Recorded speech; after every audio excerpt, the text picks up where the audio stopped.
Bonjour, alors aujourd'hui une vidéo qui est principalement adressée aux parents du collège Jules Verne, alors notamment sur l'utilisation de Pronote par l'internet, Pronote Web, qui permet, une interface qui permet, comme on le voit ici, de suivre les résultats, l'emploi du temps, le cahier de texte, plein de choses concernant son enfant qui est au collège. Juste après, parce que cette interface est quand même très présente, peut être très présente dans la vie de l'enfant, une petite réflexion sur l'utilisation de cette interface et ses limites, si on peut dire ça ainsi. Et enfin, puisque j'ai trouvé ça lors de mes recherches et que je ne savais pas où le mettre et que je trouvais sympa de le mettre là, une petite réflexion sur les nouvelles évaluations, les évaluations par compétences. Vous verrez que cette année au collège, il n'y aura plus de notes, il y aura uniquement une évaluation par compétences. Souvent, on se pose la question de pourquoi, comment, les notes c'était si mal que ça. Donc pareil, j'ai trouvé quelques petits renseignements et vidéos là-dessus. Je les mets en fin de vidéo. Alors je mettrai dans les commentaires, j'espère y arriver, différents liens qui vous permettront de ne pas regarder la vidéo en entier si vous voulez. C'est votre choix. Sur ce, bonne vidéo. Pour les parents, une page s'ouvre, il vous suffit de mettre votre identifiant et votre mot de passe et de cliquer sur se connecter. Il va vous proposer d'enregistrer ou pas le mot de passe, ce que vous pouvez faire pour plus de facilité. Une fois que vous êtes ici, vous avez donc la page d'accueil qui montre l'emploi du temps de la journée ou des journées suivantes si vous voulez voir. Vous avez le travail à faire ici, pour demain mais pour les jours ultérieurs évidemment, les ressources pédagogiques mises en place par les professeurs et qui peuvent partager, les absences et punitions, les dernières notes, l'agenda, les informations, discussions, le menu de la cantine quand il est rentré. Alors si jamais vous avez plusieurs enfants, il suffit de venir juste à côté de la maison ici et les différents enfants que vous avez au collège apparaîtront. En cliquant dessus, vous aurez des informations qui le concernent. Voilà pour cette page d'accueil. Pour la page d'information personnelle, vous avez donc votre compte où vous pouvez modifier le mot de passe. Attention, par contre, si vous le modifiez, nous n'irons plus accès au cas où vous l'oubliez ou il change. Vous pouvez voir et vérifier vos coordonnées, contacter la vie scolaire s'il y a un souci, saisir une adresse électronique et un numéro de téléphone à joindre, notamment s'il y a un problème ou si vous voulez être joint par téléphone. Ensuite, vous pouvez préciser les autorisations que vous donnez pour être contacté pour un ou plusieurs élèves, s'il y a plusieurs élèves. Pour le compte de l'enfant, vous pouvez aussi modifier son mot de passe. Et enfin, pour les documents à télécharger, vous avez ici les bulletins de notes qui correspondent aux années précédentes pour votre enfant. Enfin, onglet suivant, le cahier de texte. Vous avez tout d'abord le travail à faire. Vous voyez qu'il apparaît ici. Alors, c'est le même qui était dans la page d'accueil. Vous voyez ? Donc, il apparaît ici avec le jour pour le faire. Si vous cliquez dessus, vous avez les précisions données quant au devoir à faire.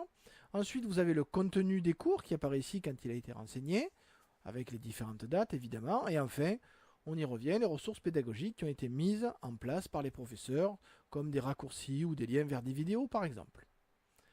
Ici, l'onglet notes, nous n'allons pas nous y attarder, puisque cette année, il n'y aura pas de notes au collège. L'onglet compétences. Alors, cet onglet compétences permet de voir les évaluations qui vont être faites pour votre ou vos enfants. Donc, vous avez ici les dernières évaluations par trimestre. Alors, évidemment, pour l'instant, il n'y en a pas. Pour chaque évaluation, vous verrez la matière, la compétence et si cette compétence est acquise ou pas en fonction de la notation, de la façon d'évaluer qui a été choisie par l'équipe pédagogique. Ici, vous avez un bulletin périodique, un bilan qui se fera pour avoir le positionnement. Vous avez aussi la date à partir de laquelle il sera publié. Et enfin, vous avez un bilan par domaine. Alors, par exemple, cycle 3, cycle 4 personnalisé, qui va reprendre les évaluations qui ont déjà été faites pour votre enfant.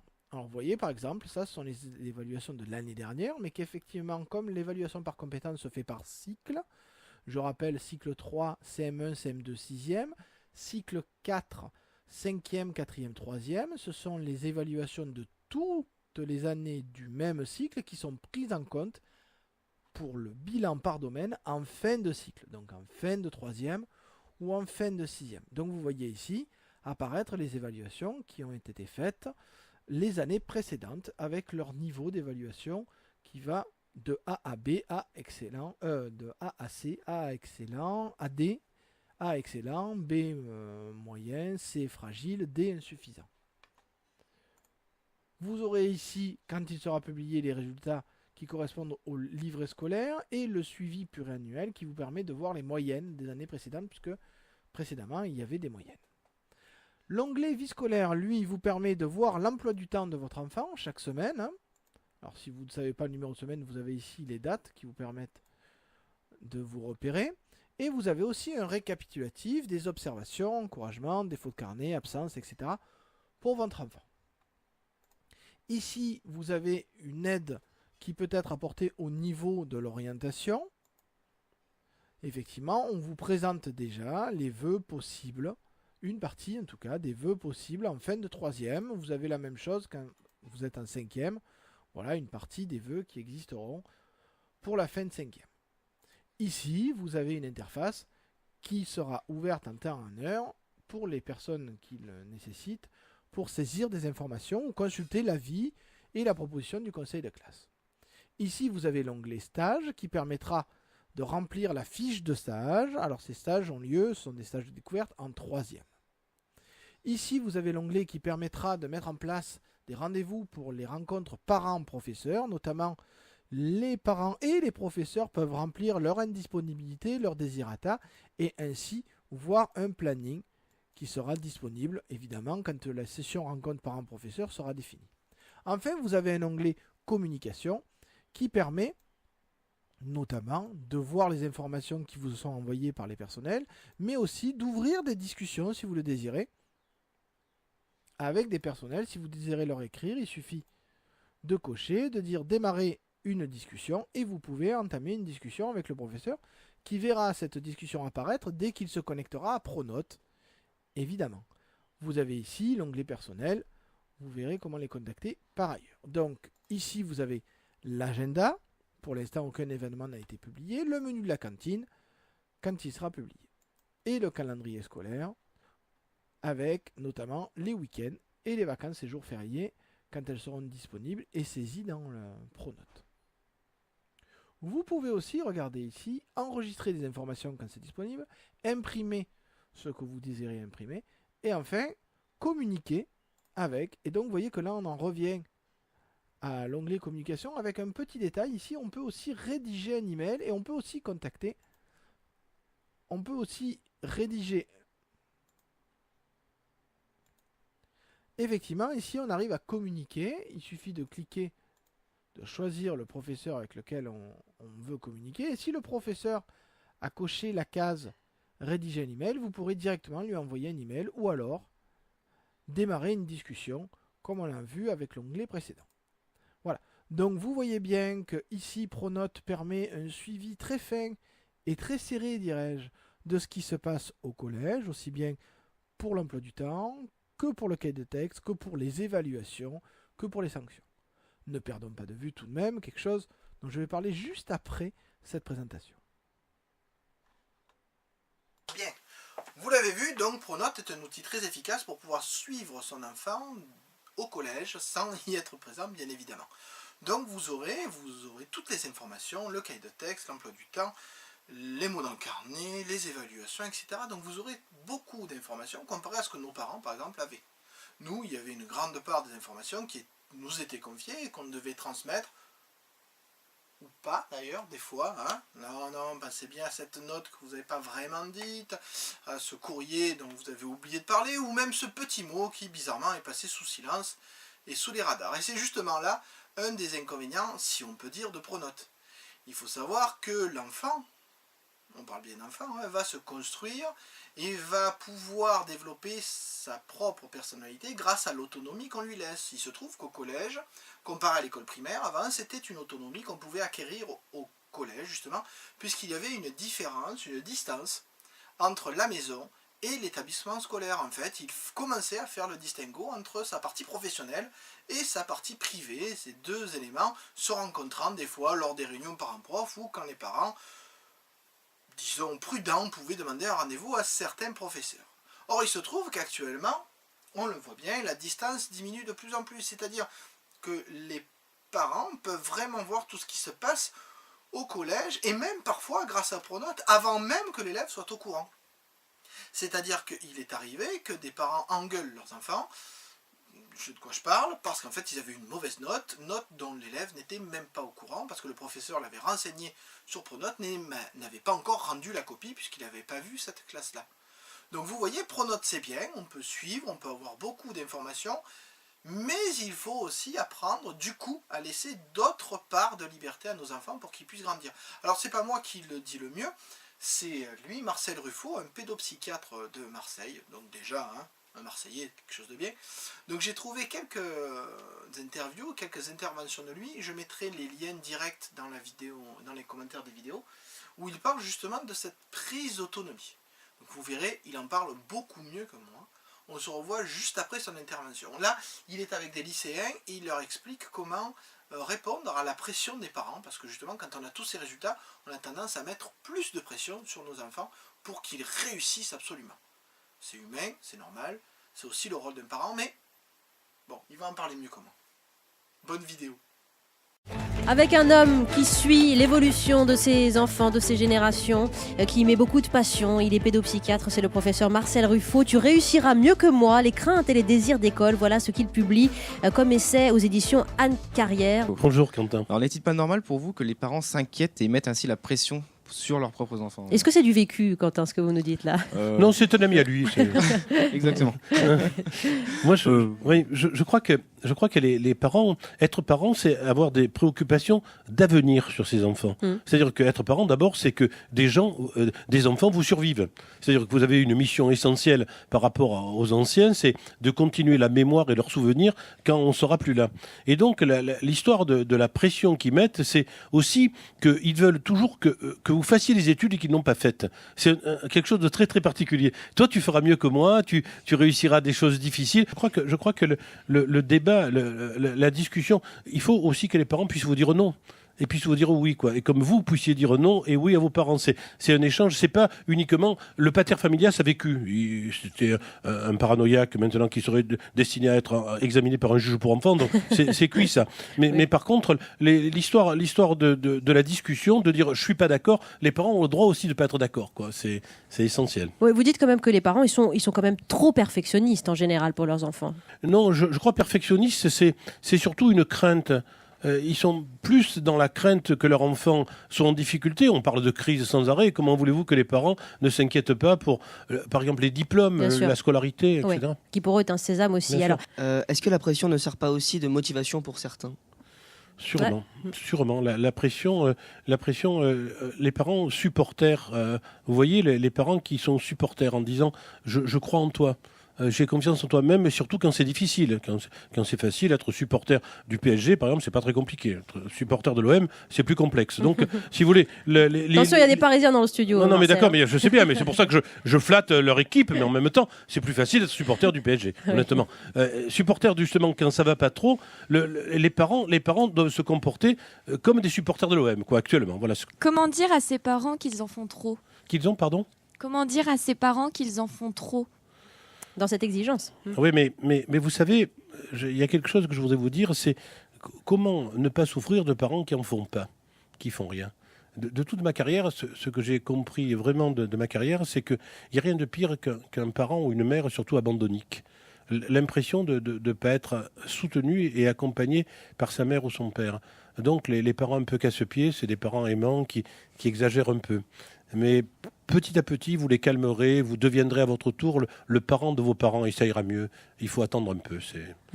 Faut attendre. Alors voilà, oui, on est inquiet, oui, on veut savoir ces résultats, oui, on veut des résultats, parce qu'on sait que les diplômes risquent de conditionner sa vie, mais il faut pouvoir laisser un peu de latitude quant à la construction de son autonomie. Car l'autonomie, c'est savoir lâcher un peu, et avec Pronote, on ne lâche plus rien, parce que on sait tout de suite, maintenant, dans le présent, on pourrait quasiment avoir une caméra dans la classe pour voir ce qui s'y passe. Peut-être que vous seriez étonné d'ailleurs, en bien ou pas, hein, mais vous seriez étonné en tout cas de voir vos enfants dans un autre cadre. Donc cette autonomie, cette construction d'autonomie est très importante. C'est d'ailleurs le même là qui va, lors d'une autre intervention, en parler. Alors pareil, il en parle mieux que moi, donc je le laisse faire. Donc je crois que cette modalité de pouvoir... finalement, quand on est parent, c'est avoir confiance dans l'avenir de son enfant, quoi. mais dans un avenir qui est différent de celui dont on a rêvé. Vous savez que on n'a jamais les enfants dont on rêve et jamais les parents qui méritent. Hein, donc on sortira jamais de ce dilemme. Mais savoir que son enfant fait sa route, quelle que soit la route qu'il a choisie, qui n'est pas forcément celle qu'on envisageait, c'est quand même ça la capacité d'être parent. Capacité de lâcher tout en aimant, quoi. Mais vous ne croyez pas que on aime d'autant plus qu'on lâche, quoi. Honnêtement, il y a des séparations merveilleuses, quoi. Je pense à Musset qui disait, les vers ne sont pas exactement cela, mais l'idée est ça. Il dit, j'ai souvent aimé, j'ai été profondément amoureux, j'ai souvent rompu, on m'a quitté, j'ai été encore une fois profondément malheureux, mais j'ai aimé, quoi. Tu vois, c'est ça le truc. Et je trouve que finalement, la parentalité, c'est du Musset. On a été très proches, on a été fusionnels, on a changé ses couches, on a donné ses biberons, on a apprécié, on a acheté des robots pour les soupes biologiques, évidemment, les produits lorsqu'ils sont petits. Et on a même essayé les haricots verts alors qu'il n'aime pas ça et vous non plus. Bon, on a tout essayé. On a tout essayé. Et puis finalement, il reste le robot, quoi, qui finit dans un grenier ou dans un coin de la cuisine et qui ne sert plus trop, mais qui est là, quoi, qui l'attend. Et quand il revient, il regarde le robot. Non, je crois que pour se détacher, il faut être aimé. Pour devenir soi, il faut qu'on t'autorise à devenir soi et partir à la conquête du monde. Et pour pouvoir être pédopsychiatre, il faut rêver de ses parents qui ont fait un exposé comme ça quand ils sont morts depuis des dizaines d'années, quoi. Donc, je crois que c'est ça le message que je voulais essayer de vous faire passer en disant que c'est génial qu'un enfant s'autonomise, quoi. Qu'un enfant n'ait plus besoin de vous, alors qu'ils en ont toujours besoin, quoi. Ils en ont toujours besoin. Récemment, je reçois un coup de fil de notre fille qui était en Australie et qui devait faire un discours important en anglais pour la mission qui lui était confiée. Donc elle ne fait pas attention au décalage horaire, elle m'appelle à 3h, elle me dit tiens voilà, lis ce discours et dis-moi ce que tu en penses, s'il te plaît, si tu as des commentaires, tu les fais en anglais. Bon. Elle n'a plus besoin de moi, elle est autonome, elle est grande. 3h du matin, je t'ai réveillé, je me mets à lire en anglais, je suis pas bon, je reprends un vieux dico, je dis purée, j'essaie de pas trop faire de fautes, 4h du matin, pas de réponse, 5h du matin, pas de réponse, je dormais pas. Hein. J'avais bu 4 cafés, je relisais le discours, j'avais à peu près compris. Et puis à 6h du matin, j'en ai marre, j'appelle. Et réponse, c'est pour me dire de telle banalité que tu m'as envoyé ce texte, merci. Va te coucher, il est temps. Elle n'a pas besoin de moi. Elle a besoin quand même de ma tolérance, puisqu'on est dans l'affaire Calas. Je crois qu'elle a besoin de ma tolérance, parce que c'est ça aussi. C'est supporter parfois l'insupportable, simplement parce qu'on a un lien affectif, quoi. Et je crois qu'à l'adolescence, honnêtement, moi qui maintenant m'intéresse essentiellement aux adolescents, aux jeunes adultes, on va faire ça. Donc vous voyez, l'autonomie c'est quelque chose d'important et qui se construit au fur et à mesure, qui se construisait avant au collège et qui s'y construit un peu moins avec des outils comme Pronote. Donc c'est un très bon outil qui permet d'avoir un suivi très fin et très précis de son enfant au collège. Maintenant, c'est comme toute chose, il ne faut pas en abuser, sinon on risque de tomber dans des travers et des excès qui sont jamais bons. Alors, en parlant de Ruffo, justement, j'ai trouvé une de ses interventions sur l'évaluation. Alors, il n'est pas enseignant, mais comme il est pédopsychiatre, il a un autre point de vue. Il parle des notes et des compétences. Vous le savez, au collège Jules Verne, cette année, il n'y aura pas de notes, il y aura juste une évaluation par compétences. Souvent, quand on fait ceci, il y a des parents qui viennent et qui ne comprennent pas pourquoi eux ont été évalués par des notes et pourquoi on n'est plus à ces notes-là. Alors justement, il a une intervention très juste que je vais laisser faire, avec suivi d'une explication donnée par un journaliste de pourquoi ce système est en train de changer, notamment en France. Et je vous rassure, changer pour du mieux. Bien évidemment, on ne change pas pour changer. Allez, bonne suite. Si je vous demande à main levée ça, de me dire qui ressent cette pression des parents, de l'école au quotidien, chez les jeunes là. Levez la main. Jeune homme. Pourquoi et pour quelle raison? Parce que j'ai pas des bonnes notes. C'est aussi simple que ça. C'est une bonne raison, oui. Et c'est régulier? C'est tous les jours en fait. Pourquoi pas des bonnes notes? Ouais, pourquoi pas des bonnes notes, demande le monsieur qui est à côté de vous dans le studio, jeune homme. Disons que je fais mon possible pour avoir des bonnes notes, mais parfois c'est dur. Ouais, donc j'y arrive pas. Mais- Parce que je travaille pas assez. Marcel Ruffo. Vous voyez, il faut les supprimer les notes. Je vais vous dire ça, c'est pourquoi. votre Il faut volonté. supprimer les notes, mais je vais vous dire pourquoi. Il faut supprimer les notes, mais renforcer les examens. C'est-à-dire que, comprenez bien ce que je dis, c'est-à-dire que les notes, on a tous dans le studio, et ceux qui nous écoutent, un souvenir de mauvaises notes. On ne se souvient jamais d'une bonne note. On se souvient toujours des mauvaises notes qu'on a eues, tous et toutes. Et donc, comment faire pour ce trouble de l'estime de soi? Et je vous remercie de votre question, c'est une question courageuse. C'est une question, c'est une intervention courageuse de dire j'ai des mauvaises notes, tu vois, plutôt que de dire je suis un bon élève, etc., ce qui est plus facile. Mais je crois que ce qui est important, c'est donc les notes sanctionnent alors que l'examen renforce. Mais l'examen à l'oral aussi, faire un oral, faire des examens tous les mois ou tous les 3 mois, et avoir des notes alors aux examens qui montrent ce qu'on a acquis ou pas acquis. Parce qu'à l'examen, vous auriez eu par exemple une bonne note dans une matière, une note un peu plus fragile dans l'autre, mais vous auriez compensé. L'examen, c'est une moyenne, quoi. L'école, ça doit permettre à la majorité d'acquérir des connaissances et non pas de classer comme ça, de manière verticale, ceux qui sont très bons, ceux qui sont moyens et ceux qui sont mauvais.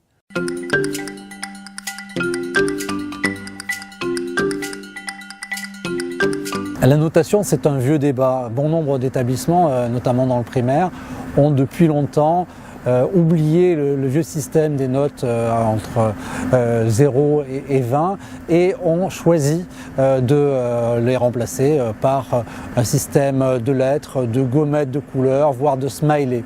Mais ce vieux débat, eh bien, il regagne en actualité avec la logique du socle commun. C'est le bagage minimum que chaque élève doit acquérir au cours de sa scolarité obligatoire avant la fin de la 3e. L'idée, c'est que l'élève doit être noté sur les connaissances qu'il a acquises, mais aussi et surtout sur les compétences au sens beaucoup plus large qu'il a pu développer durant sa scolarité. Alors si le gouvernement a choisi d'ouvrir ce chantier, c'est aussi qu'il veut placer au centre de l'école le principe de bienveillance et qu'il veut en finir avec ce qu'il appelle une évaluation-sanction. L'une des spécificités de la France, c'est d'avoir un système de notation sur 20, ce qui signifie que dans ce système-là, la moitié des notes de 0 à 9 est synonyme d'échec. Alors vous avez toute une gradation dans la nullité. Si vous avez 0 sur 20, 2 sur 20, eh bien c'est comme si on vous disait que vous n'avez pas votre place en classe. Si vous avez un 4 sur 20, c'est mieux, mais il vous faudra malgré tout franchir encore 6 paliers pour avoir la moyenne. Quand on regarde ce qui se passe à l'étranger, on voit que dans un certain nombre de pays, je pense à l'Allemagne ou à la Pologne, on a 5 à 6 paliers, dont un seul est synonyme de niveau insuffisant. Donc on a qu'une marche à franchir pour renouer avec le succès. L'autre spécificité de la France, c'est que très tôt, on va trier, sélectionner les élèves, on va les classer, et ça c'est un héritage du passé, mais qui n'a peut-être plus vraiment raison d'être à un moment où on a quasiment supprimé le redoublement et où la durée des études s'est considérablement allongée. Si la note doit permettre à l'élève de se situer par rapport au reste de la classe et surtout par rapport aux exigences qui sont attendues de lui nationalement, eh bien, il faut surtout qu'elle lui permette aussi de mesurer ses efforts, de mesurer sa progression.